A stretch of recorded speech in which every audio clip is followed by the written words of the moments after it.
అండి, ఇది వచ్చేసి చింత చిగురు. అబ్బా మా తెలుసులే, నువ్వేం చెప్పక్కర్లేదు అనే కదా అనుకుంటున్నారు. నిజంగా మా సైడ్ అయితే చింత చిగురు కొనుక్కోవాలంటే చాలా కాస్ట్ పడుతుంది. మేము ఉండేది నంద్యాల సైడు. ఎవరైనా ఉంటే ఓ వేసుకోండి, నంద్యాల వాళ్ళు అనమాట. నిజంగా చాలా కాస్ట్. ఇంత ఇస్తారు, ఒక 10 రూపీస్ ఇస్తే అంతే.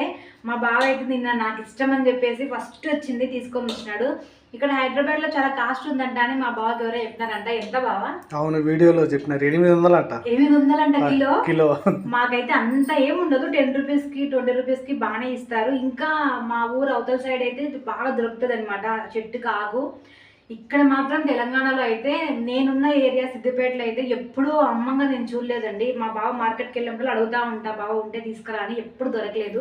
మా బావ చెట్టుకే కోసుకొని వస్తాడు అనమాట. నాకు చాలా ఇష్టం. ఈసారి ఇంత తేవడం, ఎప్పుడు ఇంత తేడు, ఇంతే తెచ్చేది అనమాట. నేను ఇదే 2 days చేస్తా ఉండి. ఎవరికైనా నిజంగా ఇష్టం ఉందా లైక్